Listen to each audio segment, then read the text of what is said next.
In the beginning, before time began, God created the heavens and the earth.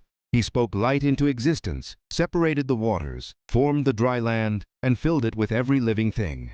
But creation was not yet complete, for there was no one to care for it. So, from the dust of the ground, God formed man, and breathed into his nostrils the breath of life, and man became a living soul.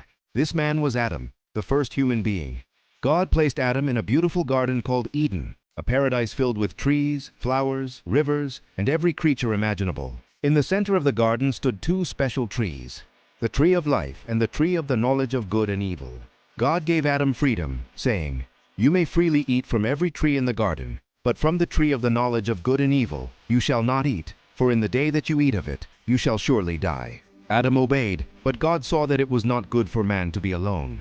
So he caused Adam to fall into a deep sleep, took one of his ribs, and created Eve, the first woman. When Adam awoke, he rejoiced and said, "This is now bone of my bones and flesh of my flesh." Together, Adam and Eve lived in perfect harmony with God, walking and talking with him daily. There was no pain, no fear, no shame, only peace and joy.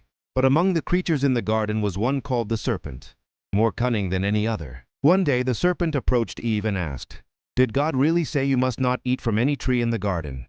Eve replied, "We may eat from the trees, but not from the one in the middle of the garden. God said you must not eat it or touch it, or you will die." And the serpent whispered, "You will not surely die. God knows that when you eat from it, your eyes will be opened, and you will be like God, knowing good and evil." Eve looked at the tree. The fruit was beautiful, and the desire to be wise filled her heart. She took the fruit, ate it, and gave some to Adam, who was with her, and he ate it too. In that moment, everything changed. Their eyes were opened, and they realized they were naked. Shame entered the world for the first time. They sewed fig leaves together to cover themselves and hid when they heard God walking in the garden. God called out, "Adam, where are you?" Adam replied, "I heard your voice, and I was afraid because I was naked, so I hid." God asked, "Who told you that you were naked? Have you eaten from the tree I commanded you not to eat from?" Adam blamed Eve. "The woman you gave me, she gave me the fruit, and I ate." Eve blamed the serpent. "The serpent deceived me, and I ate." Then God pronounced his judgment. To the serpent he said, "Because you have done this, you are cursed. You will crawl on your belly and eat dust all the days of your life.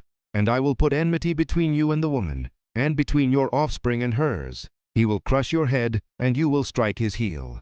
To Eve God said, "I will greatly increase your pain in childbirth. Your desire will be for your husband, and he will rule over you." And to Adam, "Because you listened to your wife and ate from the tree, the ground is cursed because of you.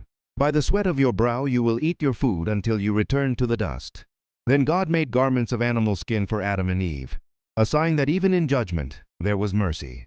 But because they had disobeyed, they could no longer stay in Eden. God placed mighty cherubim and a flaming sword to guard the way to the tree of life. And so, Adam and Eve left the garden, the perfect world they once knew, to face a new life of toil, pain, and death. Yet, even then, God had a plan to restore humanity, a promise that one day, through the seed of the woman, a Savior would come to crush the serpent's head and bring salvation to mankind. Lesson: Adam and Eve's story teaches us that disobedience separates us from God, but obedience brings His blessings. Sin may look tempting, but its result is always sorrow. However, God's love never ends. Even when we fall, His mercy makes a way for us to return to Him through Jesus Christ. What lesson did you learn from the story of Adam and Eve? Share your thoughts in the comments below. And don't forget to like, subscribe, and follow Bible Lesson Today for more inspiring Bible stories every week.